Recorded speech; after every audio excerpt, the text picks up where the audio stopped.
everybody, I'm Greg. And I'm Katie. Welcome to the Meeple Society. Today we are on episode 114, part 3 of the W's. But before we get started, as always, please like the video, subscribe to the channel, hit the bell icon if you want notification of future content. And if you want to follow us on social media, click the link below. Then it'll take you to where all of our links are at. And I just got ghosted by a cat. Except we didn't name her Ghost. I know, but I don't know where she went. Okay. it was weird. I felt her here, but I seen her there. You almost got to meet Storm. Mm-hmm. But I don't know where she went. She went down that way. Oh. Okay. Anyway. Storm is a new kitty. We've had her about 4 months now. No, not even that long. 3 months. She's a butthead. Let's move on. Okay. We got 12 Anyway. games. Yes. We got 12 games, so let's see if we can find this one. Where's Waldo? Waldo's Watcher card game. Now you need to say that faster. No, I did not. Where's Waldo? The Waldo Watcher card game. Okay. Anyway. This is a kind of a... It's a card game. It's a card game, but not really. Okay. Well, I'm trying to think of... It's all cards. Look, yes, it is all cards. It is kind of a find the hidden stuff. It's kind of like I Spy Again, almost. where's Waldo? You gotta find Waldo. All right, so the way this plays, everybody starts out with a certain number of the Where's Waldo cards. The scorecard, you just write everybody's names down. The first person to find Waldo 5 times wins the game. Mm-hmm. Everybody has their Where's Waldo placard. Yep. Essentially, this is turned down in front of you, and when you see Waldo on one of the displayed cards, you have to very quickly flip it over and say, hey, I found Waldo. And then you have to prove you found Waldo. And hopefully you did, because otherwise you lose a letter. But the cards show different scenes of a number of different Waldo stories, I guess, or scenes. I'm not familiar with the Where's Waldo It's exactly brand. what you see on the card. Yeah. It's just a bunch of puzzles to Okay. look to see if you can find Waldo. Like, see, here's Waldo. That was an easy one. But here's another scene. Oh, nope, here's Waldo again in this scene. In this card. He's in that card, too. How about this one? I don't know. But see, here's another card from the same scene. He's not on that one. Here's another card from the same scene, and he's not on this one. So, all right, so the way this works, everybody has so many cards in front of them, and one by one, they're turning over one of their cards with nobody getting, you don't get to look at your cards first. You're putting them out in the middle of the table so everybody can see them. And whoever spots Waldo first flips over their I Found Waldo card, and that's the whole game. It is a kid's game, and we did get to play it with a child. And mind you, we played it with a 4-year-old, 4 or 5-year-old, and this is ages 5 and up. So where'd the other rubber band go? I don't know. I lost the rubber band. You did. All right, well, I'll have to find another one later. Oh, there it is. We are going to let this go because it is a kid's game. It is unfortunately not in super great condition. Well, it is. It's just These are yellowing. Well, these are yellowing. These guys are getting really bent up. Slamming them over really fast. Yeah. The box is unfortunately showing its age. Oh, when did it come out? I don't know. 91. 91? Okay, so... And he put it on upside down. You didn't see that. How did I know you had it on upside down? Anyway, Where's Waldo? The Waldo Watcher card game is being Show in the off. collection.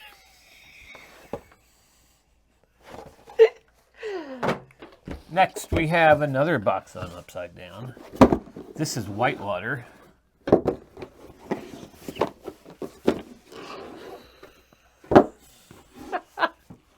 All right, so Whitewater is an old Mayfair game. The whole premise of this one is that you are riding the rapids and trying to win the race. And this is a racing game. So at the beginning of the game, you set up your path with the start tile, which is in here somewhere. So you start off with your start tile. This is a 6-player game. Everybody, there's six. Up to a six-player. Up to a 6-player game. There is 1 boat for every person in the game. Unless you're playing 2 players, and then there's 3 boats.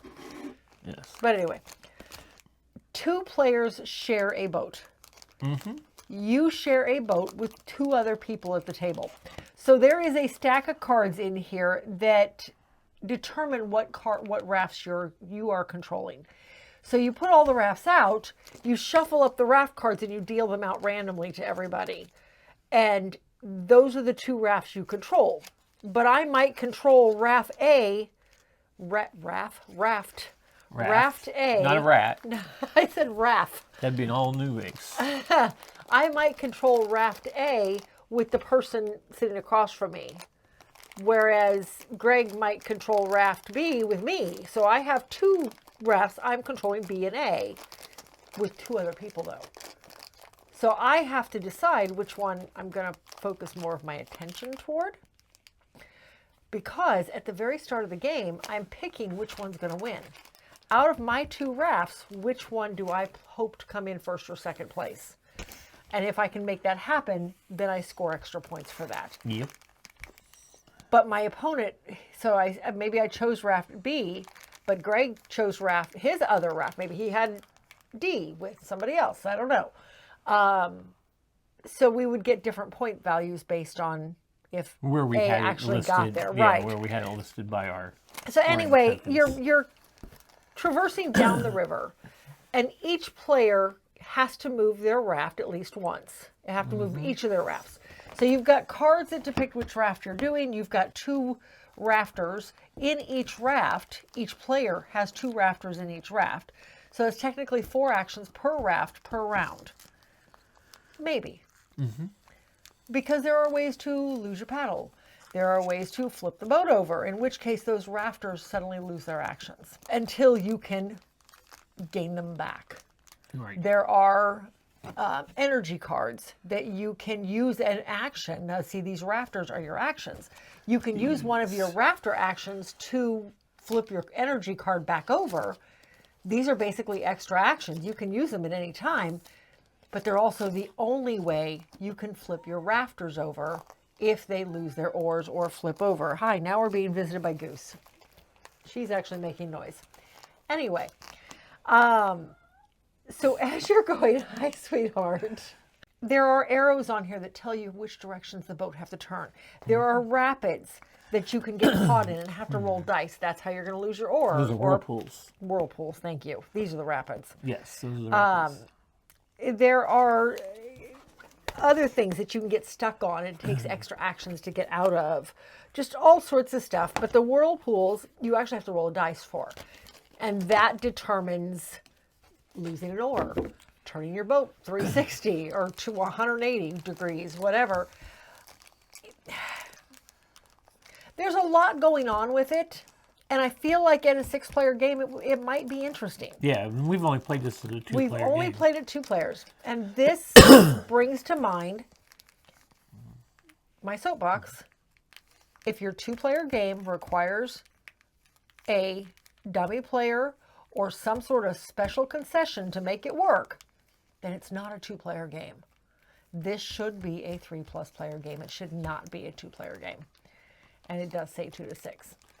We're going to have to make you a t-shirt for that. Yes, yes. I'm sorry. Okay, anyway, we are going to let this one go. We have had this game for, 12 years now? Something like that. We've played it 3 times, and neither of us think we've enjoyed any of Sold those enough plays. that the advertisement cards is Nuns on the Run, which we had. We did. And we've played. Yep. And then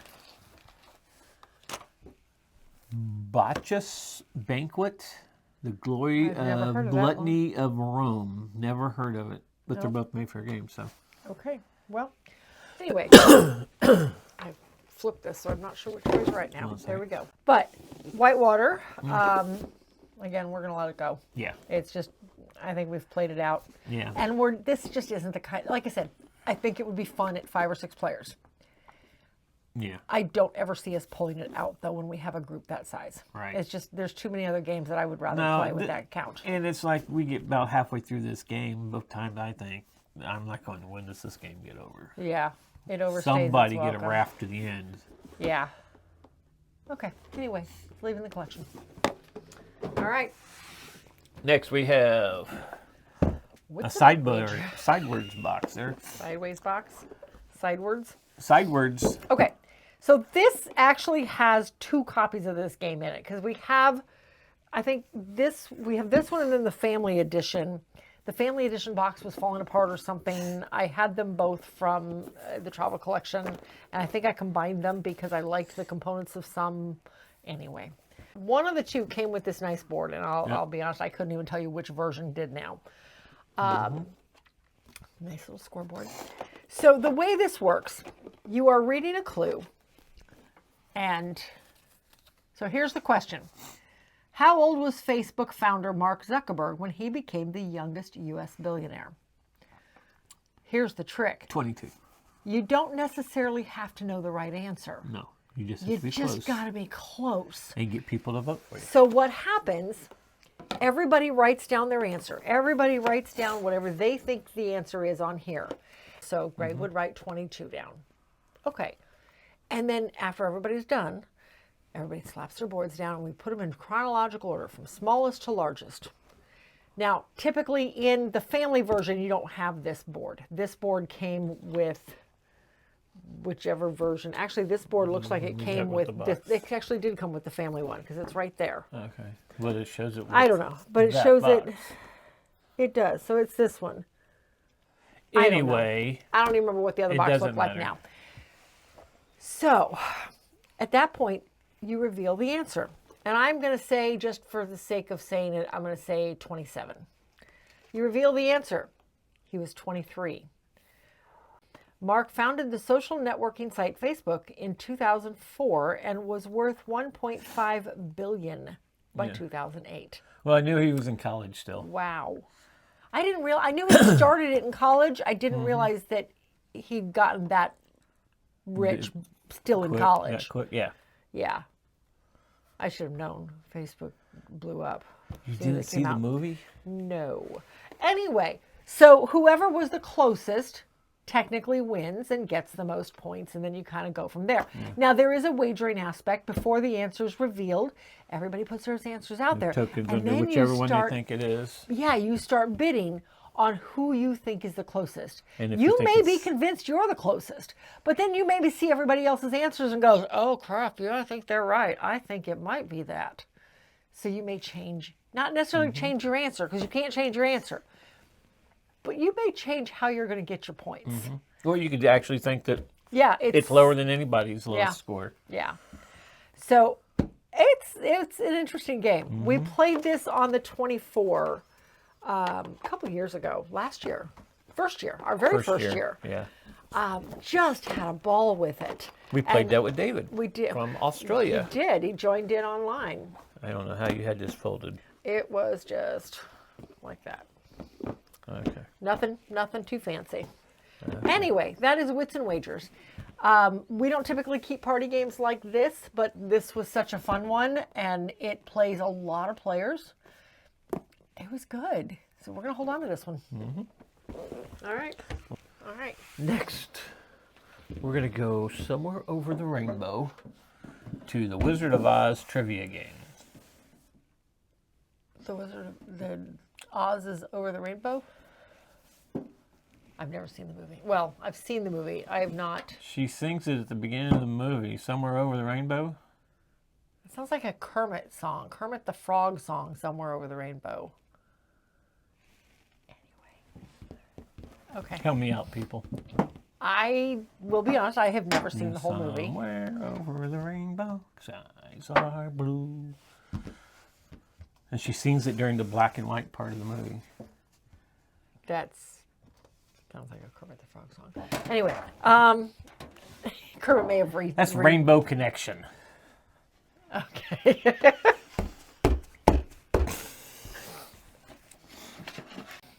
Anyway. It's what I have to deal with, people. It's what I have to deal with. Whatever. A classic, and she's never watched it, really. Nope.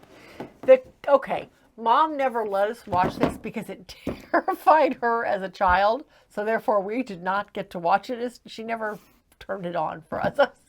Stop. She never turned it on for us as kids. So I didn't even see a hint of it till I was in high school. But you seen Kermit singing Rainbow Connection. Well, that's Kermit the Frog. Anyway, Wizard of Oz trivia game. How was this played? Okay, so everybody has these movers, and I love these movers, and I love the pieces to this. I really do. The goal of the game is to, of course, get one of every color. So as you're moving around, and you can't even see this lovely green piece on the blue piece, but anyway, you can go either direction, doesn't matter. You answer a question for whichever color you land on, you get that color piece, that piece of the rainbow. It just occurred to me that that's what this is.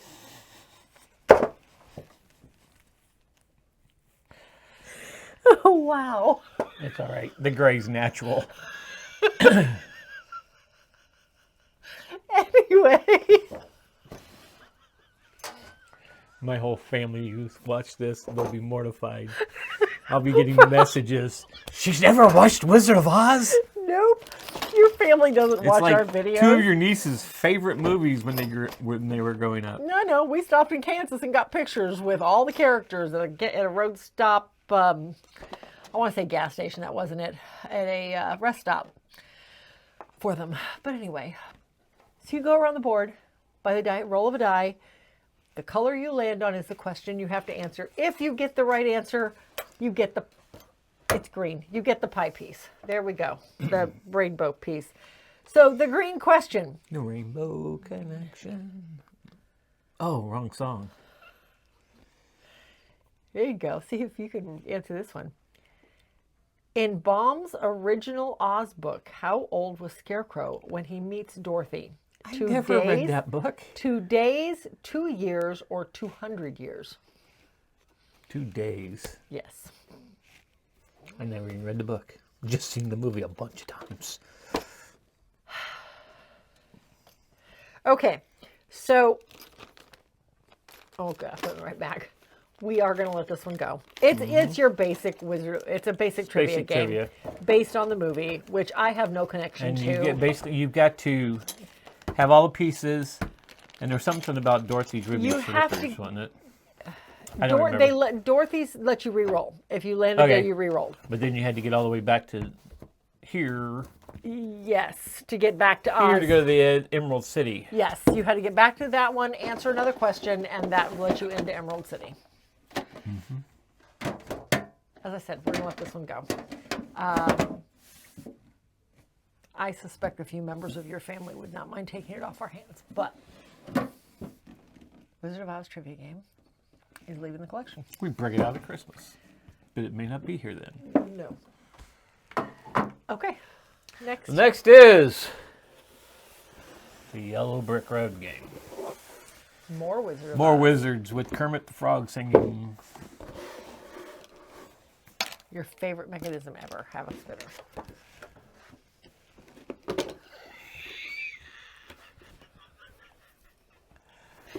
Anyway, here's your board. The goal is to get, well, from point A to point B. From the tornado in Kansas. Where she sings Somewhere Over the Rainbow. Shush. All the way to, I'm assuming that is supposed to be Oz. Or Emerald City. This? Emerald. This No, is. I said Emerald. This is in the Emerald City, and that's in the Emerald City. That's her in the balloon with the mayor to go back home, and that's Glinda the Good Witch, and that's I knew Dorothy. that. I know. Oh my gosh. And that's the Tin Man, the Lion, and the Scarecrow, and that's the door butler. The door butler. Yeah, him. Okay. Who's there? Anyway, Am I wrong? we are spending way too much time on Wizard of Oz. Anyway, there's the Munchkins. Everybody, it's the Lollipop Guild out there, too. Everybody plays a character. So this is how it plays. Now that we've spent way too much time laughing about Wizard of Oz. That you know nothing about. Anyway, Although Kermit the Frog would match in the Emerald City. Movement is totally based on a draw of a card, and these cards range from 1 to 4, 1 to 4 bricks, little bricks portraying Toto. You draw a card, you move that number of spaces. If you land on Glenda, if you land on Glenda, or you draw a card that shows Glenda, you get to spin the spinner, and whichever one this lands on, you get that particular piece of the pie. And if you've got all 4 before you get to Emerald City, then you win the game. But you got to get to Emerald City with all 4 in play. There are places where you have to double back. You get caught in a loop, like Greg did right here, like over and over again. There are places if you land direct on a spot, you actually move forward. I did that, except I lost 2 chances at Glenda by doing so. So yeah, anyway. And here's another spot you can move forward quickly. Another spot you have to move backwards. So it's literally just move around the board based on a card draw. When you try to hit Glenda, if you hit Glenda, then you get to spin and hopefully get something you don't already have. It's a basic kids game. Yes. Oh, So- that's not the mayor. That's actually the wizard, and Okay. he runs like the carnival or whatever back in Kansas. Okay. Yeah, all right. You say so. Anyway, we're going to let this one go too. It is at ages 3 to 6. Wizard of Oz, Yellow Brick Road. Going to leave the collection also. Okay, now that we are done laughing about that. Let's do Whistle Stop. All right. So, Whistle Stop is a route building game. The board is made out of a couple puzzle pieces. You have your starting areas, and then the idea is Your depots. it goes this way. So basically, everybody's trains are starting over here. No, they start over here. They're starting over here. Everybody's trains are starting over here on this side of the map, and there's 2 more puzzle pieces that extend this. They're starting over here on this side of the map and trying to build their routes and move their trains across. And there are lots of pieces, and some of these pieces show various depots on them that will give you resources. Some of them give you whistles, hence the name of the game. Others will give you coal and other actions. In this game, coal and whistles equal your actions. They are resources that are very finite. There are places to get more, and every round of the game, everybody gets a couple anyway. But you get up to 4 actions per turn. You only get 2 coal per turn, unless you figure out a way to get more. And getting that engine, it's also got a little bit of an engine build with it, because there are upgrade tokens that you can buy to put onto your player board. So yeah, there we go. There's upgrade tokens, and everybody can have up to 3 of them. And these upgrade tokens kind of become your engine. When we played, we had the Rocky Mountain expansion in it, which basically gives another puzzle piece, and you literally have to go up and over the mountain because you're building up on top of each of these. I had an engine going that every time I moved a train in the mountains, I got a coal. So I just kept the train in the mountains. Was it a coal or was it a gold? Coal. Was it coal? I got gold if I built in the mountains. I got coal if I moved in the mountains. So it behooved me to keep somebody in the mountains. And I did until the very end of the game. I really liked this. It had a little bit of stock going on because as you moved to different cities, then you got stock in those cities. I could see upgrading this to coal and then little train whistles. Oh, easy. Well, coal we already have. Is this one the whistles? No, these were the whistles. The other one has the cool whistles, the wooden whistles. Yeah. Anyway, this has sat on our shelf for a really long time. Yeah. And we didn't buy it for a really long time because we kept mistaking it for another game. Well, you did. I didn't know anything about it. I didn't think that was it, but you were convinced it was, and I let it go. I really enjoyed this. But you agreed, though, we did not like that other game. So. I agree we did not like the other game. I did not think this was it. but I wasn't sure, so I just, like I said, I just let it go. I'm glad we picked it up, though. I feel like we've played it several times, but it's always so long in between plays that we forget how good it is. But I really liked it.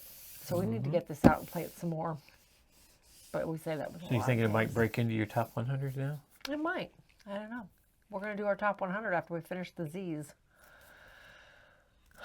Yay. So we'll... You might see it before the end of the year. If we have it all slotted. We are getting so off track on this one. I'm so sorry. Anyway, Whistle Stop is sticking around. Next we have, can you guess?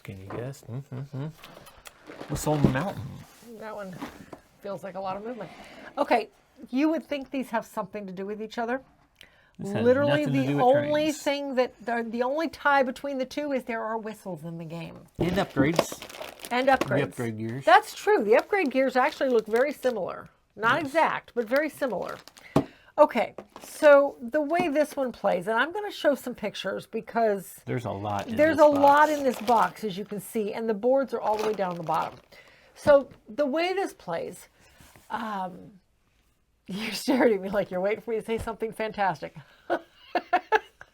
Anyway, so the idea with this one is you are building out various scaffolding and various machine parts in order to collect resources, to do special actions.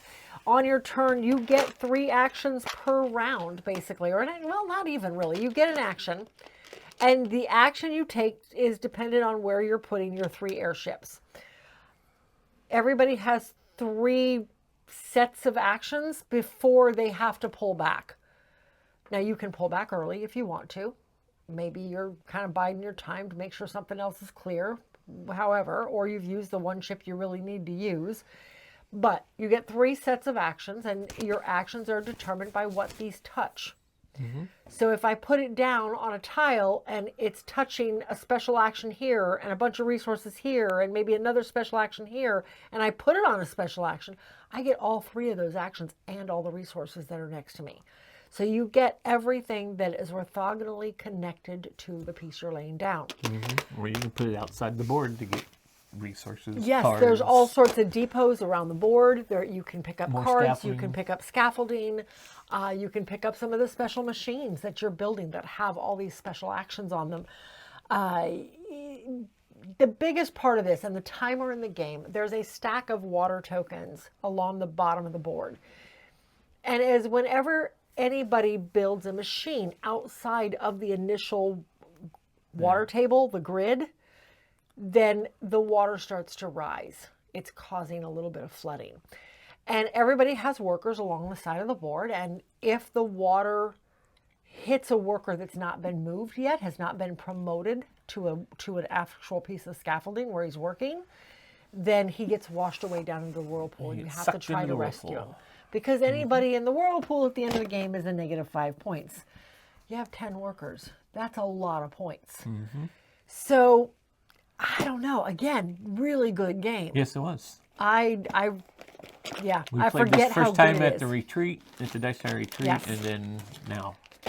I thought we'd played it one more time because I didn't. We got it out to play, I think, but I think we punched it We and punched didn't play it. and something happened, and it sat on the table for a few days, I remember, and we never actually got it played. Yes. So, anyway, Whistle Mountain, superb game. Very much enjoy it. We're going to hold on to this one too. Okay, next we have, it is Wild Serengeti. All right, this was the predecessor to Life of the Amazonia. This was, I think Bad Comet's first game, yeah. They have another one. What was it? I don't remember. Wondrous Creatures. Oh, that's right. Yeah. Wondrous So it kind of went outside. Still beautiful, beautiful pieces, beautiful production. Totally outside of the realm of these other two. Animals. So with this one, and again, I will show some pictures. Because there's a lot. Because the board is on the very bottom of it. It has the stone, what is this called? I thought you were going to dig it out. No. It's, It has the Rock of Ages. That's what it's called. Is that what it's called? Rock of Ages? It's called the Rock Death of Leopard? Ages. Yes. It is called the Rock of Ages. I'm pretty sure. Rock of Ages Assembly. See? Told you. So it has the Rock of Ages, similar to a lot of other games that have got these 3D components. So the way this works, so this is your round tracker.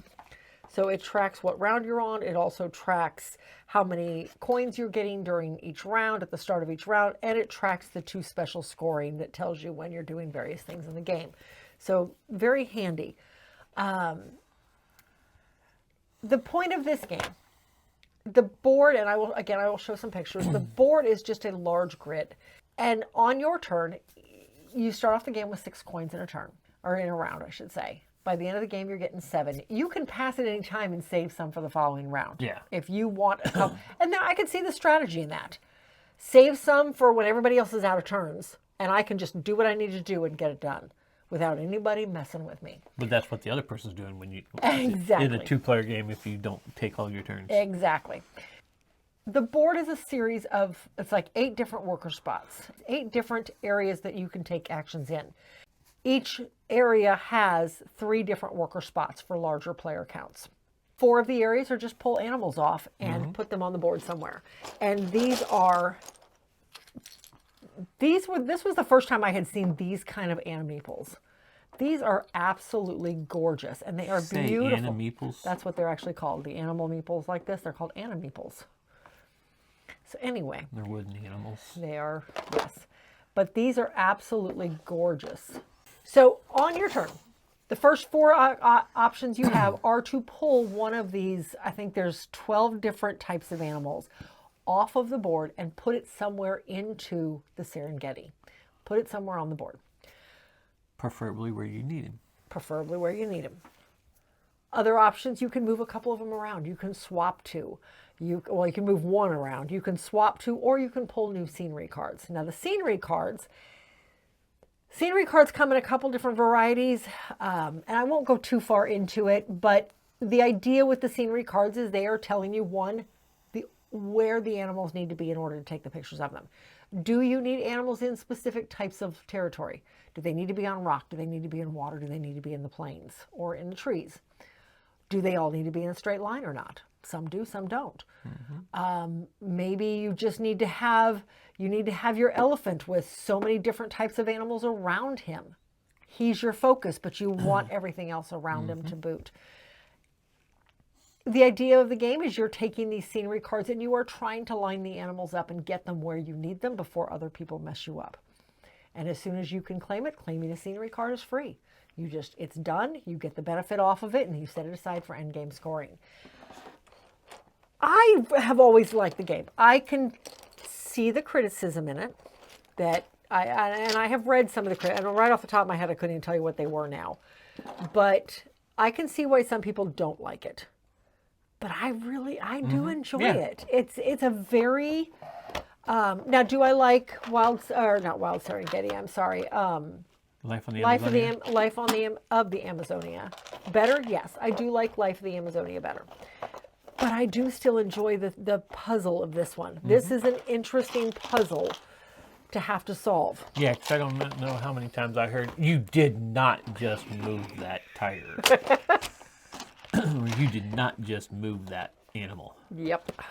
Yeah, because you I were heard that having a lot. good old time doing that to me on this game. But I needed them in a different area. Well, but I needed them someplace else first. The game's and I put them there for a reason. The game's called Wild Serengeti, not It's Katie's Game. You got to do it her way. It is actually my game, so yes, you do. But it's not called that. Okay. Anyway, Wild Serengeti, beautiful production. Absolutely beautiful production. We actually did a video on this, which I completely forgot about. when we looked it back up to see about playing it, remember how to play it. And there we were. I was teaching us our game. Anyway, it was very interesting. It was a long time ago, though, so please do not hold that against us. And about 1,000 games between. Yeah. Wild Serengeti. We are definitely holding on to this one. I do enjoy it. All right. Oop, hold on. That one's kind of heavy to just do one-handed. Okay. We have, Wild West. That box is a little heavier than I thought it was. It's got a lot of cardboard in it. Yes, it does. A lot of thick cardboard and this one is actually, I love the design of the the insert for this one, how they put this together. There's not much of an insert to it, but you'd be silly to throw this out and do something else. Okay, so the idea with this game, you are in the Wild West, and you are grabbing one of the many, there's 8 different tiles here, all 2 different sides, so lots of different options on which part of the Wild West you are going to try to tile. How that's done. So each of the boards have a number of little cities on them. They all have their starting spot, and then they all have a bunch of icons on here that as you cover them, you get bonuses. We'll just leave it at that. So they're not exactly square. I did not realize that there. Okay. Your scoreboard. This is what tracks the round and your score. This is what I mean by how this is done, because all of these are full of tiles, and the tiles, except for this one that's moving right here, typically don't go anywhere, which is really nice. So, there you go. The board is made up, I mean, each player has their city boards, but the board is made up of 4 sets of these tiles. And each one is full of individual polyomino tiles, and then each one has a number of different slots for dice. On the dice. So at the start of the game, or I'm sorry, at the start of each turn or each round, whoever's turn it is to go first, takes a preset number of dice depending on the number of players. Will depend on how many dice you're rolling. You're rolling those dice, and you are putting those dice into the slots they belong in. None of the others were. Okay, we'll say this was a 16. And he would go over here in the 16. And maybe I had an 18, and I have a 3, and the 3 is going to be on the other board over here. Actually, it's probably going to be down here somewhere. Here, you have no, we're going to say you have a 12. A 12? Okay. There we go. So the way this works, on your turn, now pretend the board is 4 times this size. On your turn, you are choosing one of the tiles you have access to. If it's a green, then you have access to the land tiles going this way. Now, yes, I can take a tile out of the river, but only if this one's gone. So I have access to this tile, I have access to this tile, or I have access to anything in the river, but I got to pay gold to get to it. So I could just take this tile and put it on my board. I could take this one and just put it on my board, and I immediately take the dice off of there because nobody else has access to this round. But if I want anything in the river, I can go all the way down the river if I want to. It's going to cost me a fortune.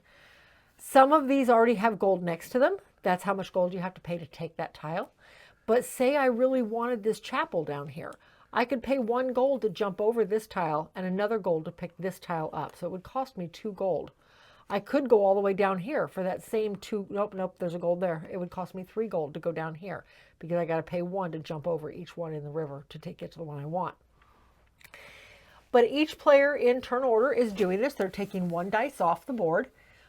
Typically, there's going to be at least 1 die left over that nobody chooses. But you're taking 1 tile off the board and putting it somewhere on your player board to cover up bonuses, to line up sheriffs with the bandits so that you can shoot them, to try to cover up cities, because as you cover cities, you get points for it. All sorts of different things to think about as you're doing it. This is not one of those games where you can just cover the whole board. No, you'll never not going to happen. There's spots on your board that are negative points. Yes, you're trying to get those spots covered for sure, but those are not necessarily you don't the be-all, end-all. Yeah. So, I don't know. It is such an intriguing game. I really do enjoy this one. It's not a complex game. And I could see maybe someday it's going to get old, but I'm still enjoying it. It's still a good puzzle. We haven't got a lot of plays out of this. No, we haven't. We played it a lot when we first got it. Well, a lot, several times. More than once. More than twice. Yeah.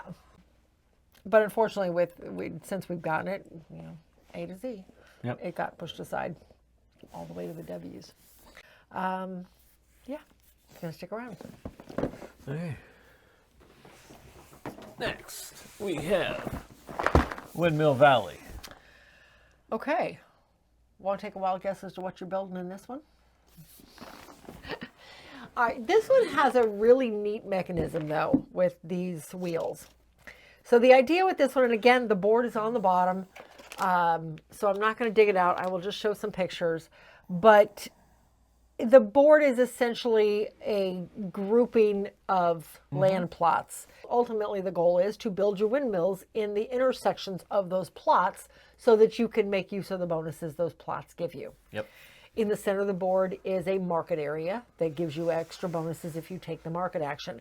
And all of your actions are determined, if I turn it right side up, by this glorious wheel. I love the way this wheel works. So on your turn, the game timer is determined. Oh, yep, I just noticed that. The game timer is determined by the number of times this area right here gets back to this point.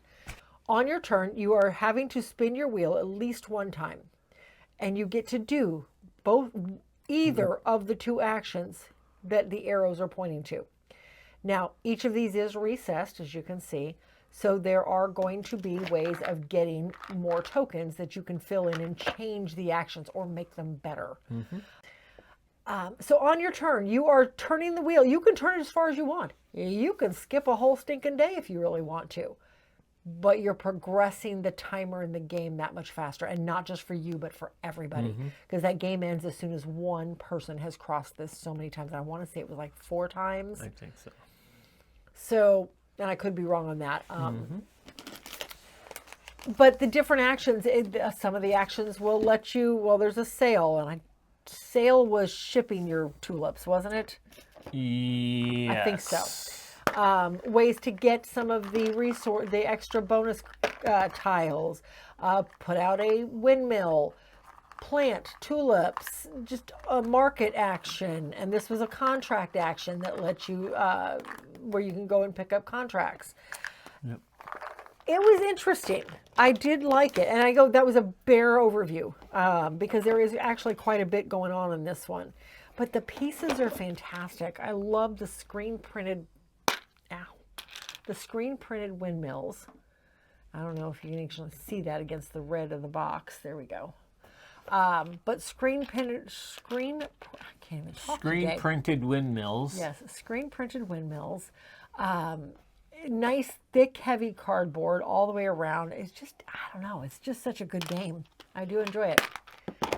Anyway, we're going to hold on to this one too, in case there was ever a question. Yeah. I think I was hesitant when we went to play this again. Because I didn't remember liking it the first time I played it. Really? But I did like it the second time I played it. And again, it's another one of those games. It's a big puzzle. It's like, I don't want to progress the game, so I need to make use of what actions I have. And those two wheels, in case you didn't notice, they're 2 different sizes. So the 2 actions are never going to line up exactly during the game. And that's what you're trying to do, is get those combinations where, oh, look, I get to do both of these now because I have that upgrade over here. Right. But it may line up perfectly this round, but next round it's going to be with a totally different action. It's going to be, so your options are never the same from round to round, which I do like. And how you upgrade it is going to determine just how strong those actions ever get. So, yeah, I really like it. Anyway, Windmill Valley, we are going to hold on to it. All right. Next we have Western Legends with a box lid upside down. I don't think I put this one away. I think it was both you and Kat that was doing it. All right, you might have been right. Now that you say that, I think you're right. It was probably one of us. All right, anyway, so there's the lid. So Western Legends is a... You don't want to get hit by the Wild West? Anyway. All right, so here's your board. This is a sandbox game. On your turn, you can go wherever you want and do whatever you want. Well, you got to move there first. Well, yes, like I said, you can go wherever you want and do wherever you want when you get there. Standard movement is 2. Once you buy a steed, you can go faster than that. Depends on the steed you buy. You are collecting coin. You're collecting money from various locations. You are collecting gold. You can collect gold and you can sell it to the bank for money. You can get a cow. You can pick cattle up and cows, bring it, or steer, whatever it is. Steer. And take it to the train to drop it off so it can go to market. Yep. Or you can take the steer over to the other one and rustle it. Rustle it and then get put on the wanted track. Yes. There are ways to interact at the saloon. You can play cards at the saloon. Like I said, you can go to the bank and deposit money, or you can go to the bank to rob it. Yes. You can go up here to the cabaret and, well, you're paying money for points. We'll leave that to your imagination as to exactly how you're doing that. No, that's not the saloon. That's the general store. The general store. Where There's you one can here go. And one there. Yep, I see that now, and there's the other saloon. So all sorts of places to go. Now the big thing with this one is the card play. On your turn, you are automatically, at the start of every turn, you get 2 cards or $20. Or 10 cards, or I'm sorry, one card and $10. So you can kind of mix and match that however you feel is necessary. You only have a hand limit of 6, so if you are getting more than 6 cards, you can't even draw cards. You have a maximum money allotment of $120. Hence why you go to the market and spend money to get resources and to get provisions and whatnot that will help you out throughout the game, to get a steed that will help you move faster. You might have a goal that has to drop off goods out into some places, dump them off someplace. Right. But you can also go to the cabaret and spend that money on points. So the idea with this one, though, the basic play is this card play. The cards are all a deck of poker cards. That's not the ones I wanted. These are the ones I wanted. So it's a deck of poker cards. However, they have special stuff on the bottom. So if you're playing poker, you play it for the poker. But there may be something at the bottom of one of them that might help you out if you're losing. Or if you win, you get a benefit. Or whatever. Or in battle. You can also, some of these will play as actions. Some of them are reactions. Something happens to you. Hey, I have this reactionary card. I can play it and save my butt. Yep. Whatever.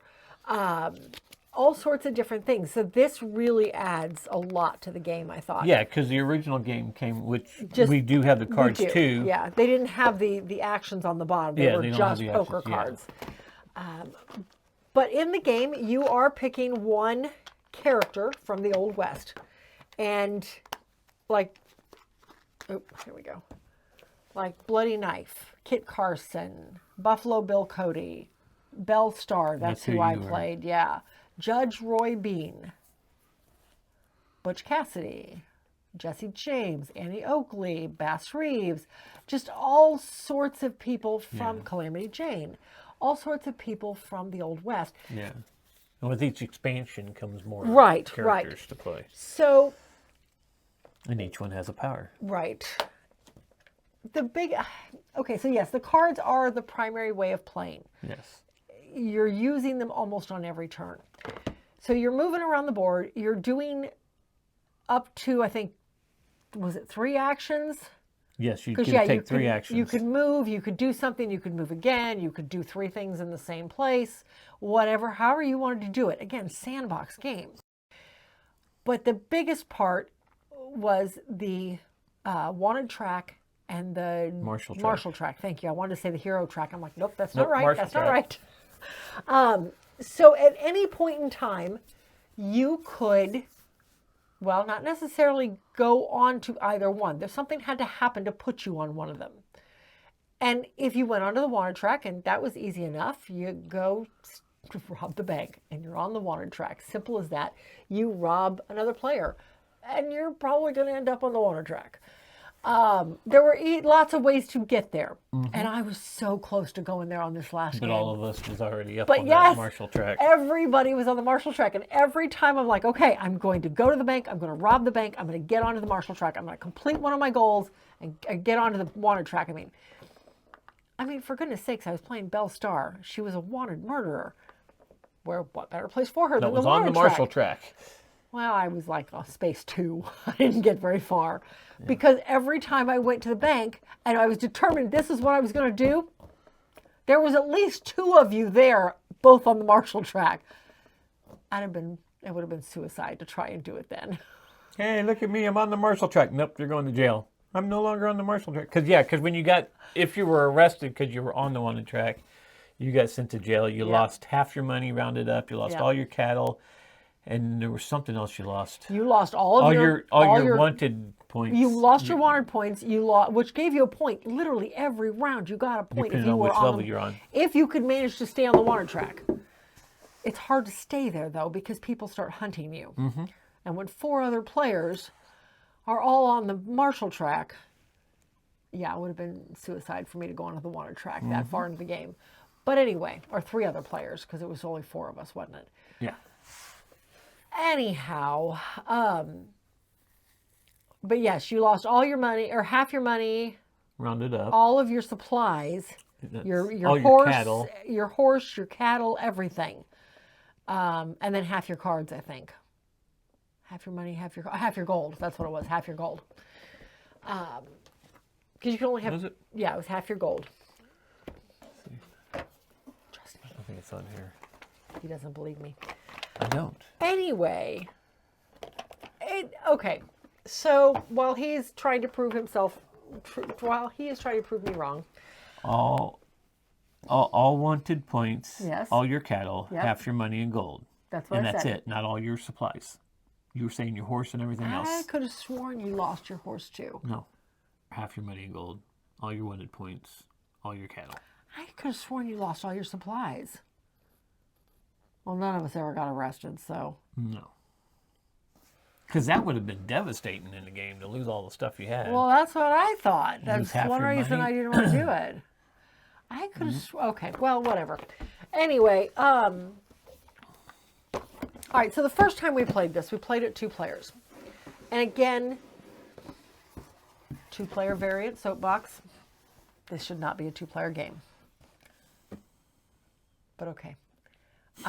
We played it 4-player this time. Yes. And it was much better. Yeah, because we decided if we were going to play it, we need to play it with more than just 2 players because you did not like it. I did not like it at all. The man in black. No. And I don't even remember how he worked. I really don't. He had cards. He flipped over cards, and that's what he did that round. Okay. Yeah, I do not remember much about that game, but I just remember not liking it. I believe he was another one that could be arrested, I think, along with the other bandits that come out. I don't know. But anyway, we are going to hold on to this because we did really enjoy it. And we're actually we were talking about taking this to the retreat and trying to get a play in of it there because there were several people who wanted to play it with us that, live out of state. Mm-hmm. So, and we will see them at the retreat. So, but that is Western Legends. I bet it's in the I'm sure it is. It probably is. And probably the newer version of it, because this is 2018 version. That's a good point. Okay, well, we may have where maybe the meeples match the characters. Maybe. The minis. Anyway, Western Legends, and it is sticking around. Mm-hmm. Okay. Okay, the last one we have on this one is The Witch of Salem. And every box has been wrong. Not every box. Almost. Okay. I don't know which ones weren't, but... I don't know. This game is... This game is old. It's out of print. We've had this one for a long time. It's a Mayfair. Yep. All right, so Witch of Salem. This is one of the very few games we own that is Cthulhu-based. That has a Cthulhu theme to it, I should say. So with this one, you are trying to keep the old ones from escaping. It's upside down. Trying to keep the old ones from escaping. Well, coming into the portal through the Miskatonic University. So you are trying to protect Arkham by protecting and closing the portals, by getting portals closed. Now, there is one set portal. That has to be the last one closed. This is Salem, by the way. That's the Arkham News. Witch of Salem. Okay, fine, whatever.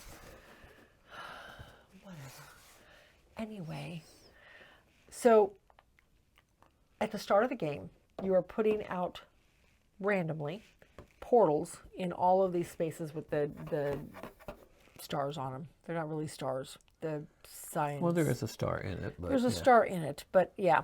Anyway, you're putting out portals upside down so nobody knows where they are. Some of them are portals. Some of them are just blank walls, just brick walls. the goal of the game is to find them and get the portals closed by using artifacts over, like to close, if this was a portal, to close it, I need one of these artifacts. Over here, I need one of the blue ones. To get the artifacts are showing up in these spots at each one of the locations. So on your turn, you are playing a card. Everybody has the same deck of cards, and those cards direct you to a certain location. You go to that location. If there's a creature there, I'll explain how that happens, but if there's a creature there, you have to deal with it. There is a witch that floats around, and if you happen to be in the same location as her, then you are protected, and it's easier to kill the monster that's there. Yay. So this witch is good. But when you go there, one of the things you can do is to pick up one of these pieces. And you can also, if you have what you need, you can look at whether this is a portal or a brick wall. The binoculars or something like that. It's the eyeglasses. Eyeglasses. Eyeglasses. So, and there are different resources. There's potions that will help heal you. There are eyeglasses that let you look at portals. There are Necronomicons that would allow you to look at the to look at these guys up here. There are some of the icons, the portal artifacts. There's some of the artifacts. So there's knives. Yes. Each monster requires a very specific thing in order to take it out. Unless you're with the witch, and then it's just a knife. Done. But otherwise, these creatures come out at the start of every turn. You're pulling a creature off of the board, or off of the deck, and putting it onto the board, into the next available location. These are the old ones. This is the deck you want. Oh. The old ones don't come out every turn. No, let's not do that. I didn't even look at what it was. I was just had them in my hand. These are the old ones. Each one requires something different to take it out. Like if the witch is not with me, this requires a knife and a potion. If I have a knife and a potion, I can throw them both at the monster and the monster's gone. Great. In this case, it's a ghoul. However, which the monsters themselves don't do much. Some of them do have some lasting effects, but for the most part, they're not that bad unless a second one comes out. Actually, no, none of them have any effect on you unless the second one comes out. Correct. So if this ghoul is sitting at Arkham News and I pull up another ghoul and it goes into the witch house, now its special ability goes off, and that's this problem at the bottom, which means the track moves 3 spaces. And when the track gets to here, you lose the game. So you're trying to get these and keep these under control so that you don't end up with doubles. But meanwhile, you're also trying to find all the portals and get them closed. It is cooperative. I should have said that right from the beginning. It is a cooperative game, which is good because it can be a very tricky game. Yeah.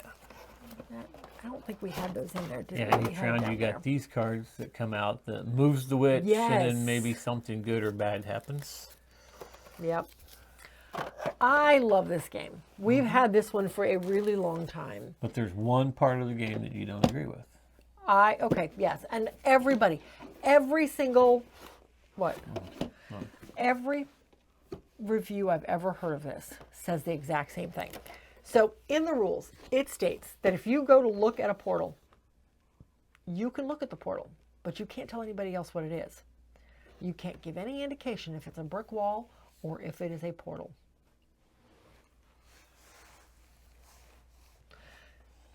It's a cooperative game. There are not very many games we have house rules on. This is one of the ones we do. Yeah. And I think every review I've ever seen of this game says the same thing. Just flip the stinking thing over. Everybody needs to know what that is. Yeah.